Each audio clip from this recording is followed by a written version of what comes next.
اور اپنی خواہشات کو پس پشت ڈالا ترغیب کے لیے ایک ایسے ہی متقی بزرگ کا جو ہے واقعہ جو مفتی احمد یار خان نعیمی نے اپنے کتاب میں بیان کیا ہے، بہت ہی دلچسپ واقعہ ہے۔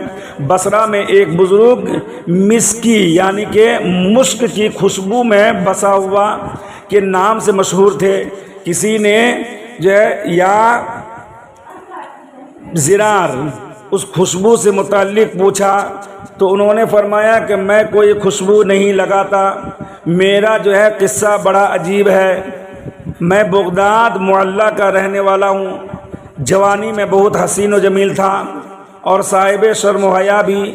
ایک کپڑے والے کی دکان پر میں نے ملازمت اختیار کی، نوکری حاصل کی اور وہاں پہ نوکری کر رہا تھا۔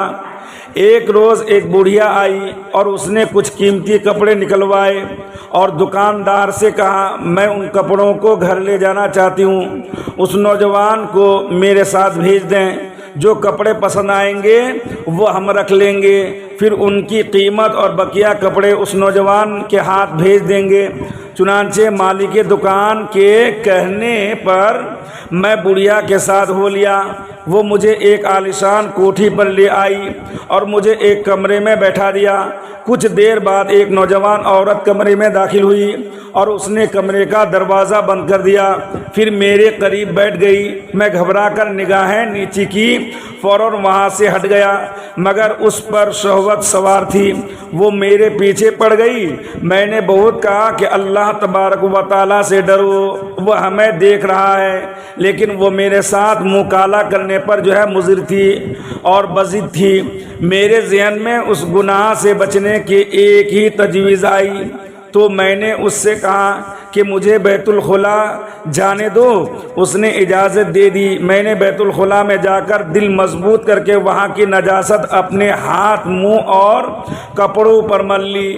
اب جوں ہی باہر آیا تو میری عاشقہ گھبرا کر بھاگی، یعنی وہی لڑکی جو اپنی شہوت کو پوری کرنی چاہتی تھی، اب وہ دیکھ کر جو ہے گھبرا کر بھاگی اور کوٹھی میں پاگل پاگل کا شور اٹھا۔ میں نے وہاں سے بھاگ کر ایک باغ میں پناہ لی، غسل کیا اور کپڑے پاک کر کے وہاں سے چل دیا۔ رات میں جب میں سویا تو خواب میں دیکھا کہ کوئی آیا ہے اور میرے چہرے اور لباس پر اپنا ہاتھ پھیر رہا ہے اور کہہ رہا ہے مجھے جانتے ہو میں کون ہوں؟ سنو، میں جبرائیل علیہ السلام۔ جب میری آنکھ کھلی تو میرے سارے بدن اور لباس میں خوشبو ہی خوشبو مہک رہی تھی اور خوشبو ہی خوشبو آ رہی تھی جو آج تک قائم ہے، اور یہ سب حضرت سیدنا جبرائیل علیہ السلام کے ہاتھ کی برکت ہے۔ تو انسان چاہے تو گناہ سے روک سکتا ہے، اگر وہ کوشش کرے تو وہ روک سکتا۔ مفتی احمد یار خان نعیمی نے بہت ہی اچھا واقعہ بیان کیا لوگوں کی اصلاح کے لیے۔ مفتی احمد یار خان نعیمی نے اس کو بیان کیا ہے، اور اللہ تبارک و تعالیٰ بھی چاہتا کہ تم اپنے جو ہے نفسانی خواہشات سے بچتے رہو۔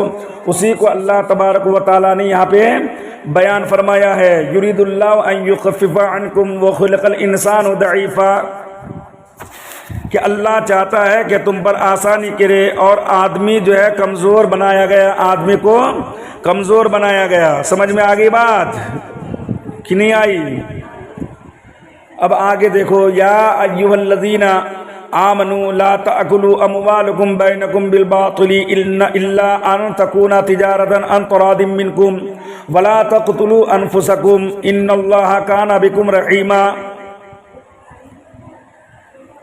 اے ایمان والو، باطل طریقے سے آپس میں ایک دوسرے کے مال کو نہ کھاؤ، البتہ یہ کہ تمہاری باہمی رضامندی سے تجارت ہو اور اپنی جانوں کو قتل نہ کرو، بے شک اللہ تم پر مہربان ہے۔